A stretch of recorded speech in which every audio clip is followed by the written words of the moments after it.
हरिओम. राजा जनक आणि सर्वज्ञानी श्री अष्टावक्र यांचा ज्ञानसंवाद. अष्टावक्र गीता अध्याय 2 श्लोक 7.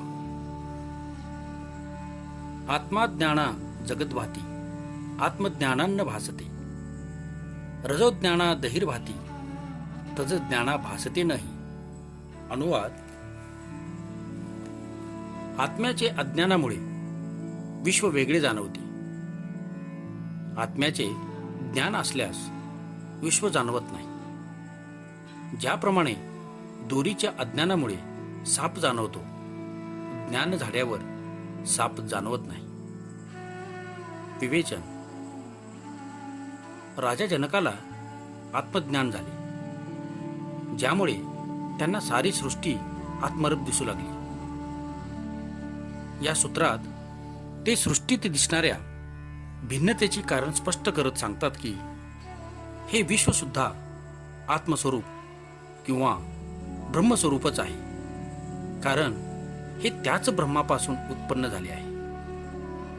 परंतु जग ब्रह्मापेक्षा वेगळे भासते, याचे कारण म्हणजे आत्म्याविषयीचे अज्ञान होय. जोपर्यंत आत्म्याचे ज्ञान होणार नाही तोपर्यंत हे विश्व भिन्न असल्याचेच भासेल. अन्यथा हे जग तर आत्मस्वरूपच आहे. दोरीच्या अज्ञानाने साप दिसावा तसे आत्म्याच्या अज्ञानामुळे विश्व वेगळे असल्याचे दिसते. साप असल्याचे तोपर्यंत वाटत राहते जोपर्यंत दोरीविषयी सत्य ज्ञान होत नाही. एकदा सत्य माहीत झाले की तो साप असल्याचा भ्रम आपोआप नाहीसा होतो. त्याचप्रमाणे आज जग व आत्मा वेगवेगळे जाणवते. राजा जनकाने अज्ञानाच्या तसेच ज्ञानाच्या दोन्ही स्थितींचा अनुभव प्राप्त केला आहे. त्यामुळे राजा जनकाचे त्याच्या अनुभवावर आधारित असे हे प्रामाणिक कथन आहे. या सूत्रात महत्वाची गोष्ट ही आहे की ज्याला आत्मज्ञान होते त्याची जगाविषयीची आत्मीयता संपुष्टात येते. केवळ जगापासून दूर झाल्याने आत्मज्ञान होत नाही. जग सोडा, ही माया आहे, मिथ्या आहे, भ्रम आहे, असत्य आहे, या सर्व खोट्या समजुती आहेत. याचप्रमाणे क्रोध, लोभ, वासना, आसक्ती सोडा म्हणजे परमात्मा लाभेल, ही सुद्धा खोटी समजूत आहे. हे सर्व प्रतिपादन ज्ञानी माणसाने केले आहे. हे त्यांचे अनुभव आहेत. अज्ञानी माणूस तसे मानून कर्मे करेल तर यात त्याचा अहंकार वाढून नैतिक अध्यपात होईल. जग, मोह, लोभ, क्रोध सोडण्यापेक्षा जर त्यांची वास्तविकता अनुभवातून जाणून घेतली तर लाभ होऊ शकतो, अन्यथा नाही. जगात राहून जर त्याचा अनुभव प्राप्त झाला तर त्याचा मोह आपोआप सुटून जाईल. मुद्दाम वेगळा प्रयत्न करून सोडावे लागणार नाही. हे जग अनुभव प्राप्त करण्याची एक शाळा आहे. यात राहून अंतःकरण शुद्ध करता येते, परंतु आत्म्याचे ज्ञान प्राप्त करण्याची प्रक्रिया यापेक्षा वेगळी आहे.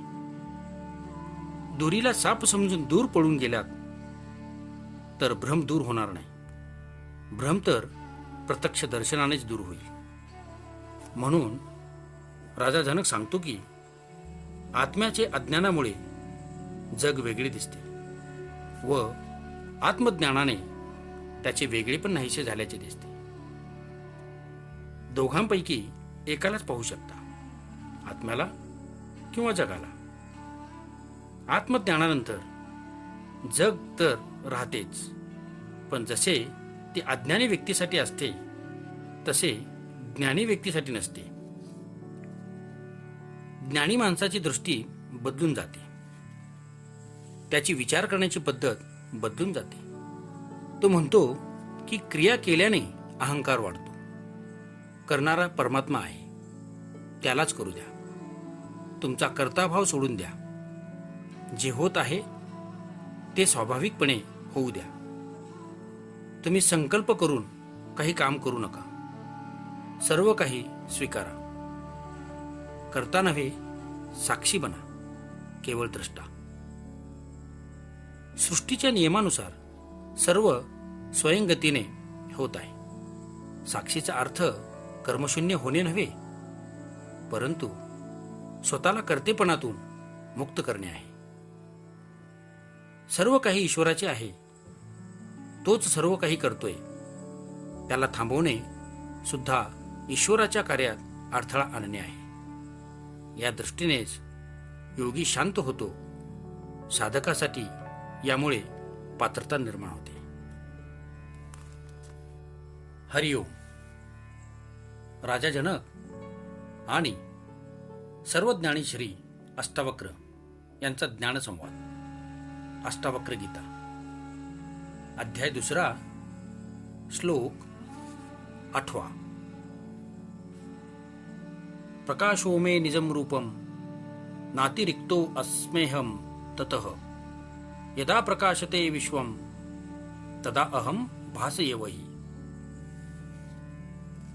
अनुवाद. प्रकाश हेच माझे व्यक्तिगत रूप आहे. मी त्यापासून भिन्न नाही. जेव्हा विश्व प्रकाशित होते तेव्हा ते माझ्याच प्रकाशाने उजळते. विवेचन. आत्म अनुभूतीला व्यक्त करीत राजा जनक पुन्हा उद्गारतात की मी आत्मस्वरूप असल्याने या आत्म्याचे सर्व गुण माझेच गुण आहेत. हा आत्माच स्वतः प्रकाश आहे. याला अन्य प्रकाशाची आवश्यकता नाही. जगात विविध वस्तूत तो प्रकाश विद्यमान आहे. तो सुद्धा त्याचाच आहे. शास्त्रात यालाच ज्योतिषाम ज्योती म्हणतात. जनक म्हणतात, प्रकाश हेच माझे मुख्य स्वरूप आहे. त्या निराकार ब्रह्माचे स्वरूप प्रकाशच आहे. ज्ञानप्राप्तीच्या साक्षात्काराच्या त्या काही क्षणात सर्व साक्षात्कारी व्यक्तींना सर्वप्रथम तीव्र प्रकाशाचे दर्शन झाले आहे. हा प्रकाश एवढा उज्ज्वल व तेजपुंज असतो की जणू एका वेळी अनेक सूर्य प्रकाशित झाले आहेत. सूर्य व अन्य ताऱ्यातही त्याच ब्रह्माचा प्रकाश आहे. कोणताही पदार्थ जळतो तेव्हा त्यातून प्रकाश बाहेर पडतो. याचाच अर्थ असा की हा प्रकाश त्या सर्व पदार्थात सामावलेला असतो. हा चैतन्य तत्वाचाच प्रकाश असतो व तोच सर्व पदार्थात सामावलेला असतो. परमाणु विस्फोटातून सुद्धा प्रकाश प्रकट होतो व तोच याच मूळ तत्वाचा प्रकाश असतो. आज शास्त्रज्ञाने जे शोधून काढले आहे ते हजारो वर्षापूर्वी भारतीयांना अध्यात्म ज्ञानाद्वारे प्राप्त केलेले ज्ञान आहे. हरिओम.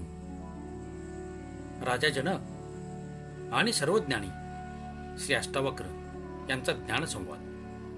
अष्टावक्र गीता, अध्याय 2, श्लोक 9. अहो विकल्पितं विश्वं अज्ञानान्मयी भासते रूप्यम शुक्तो भनी रज्जो वारी सूर्यकर यथा. अनुवाद. आश्चर्य आहे की अज्ञानामुळे हे काल्पनिक जग मला शिंपल्यात चांदी, दोरीत साप व सूर्यकिरणात पाणी भासमान व्हावे तसे दिसते आहे.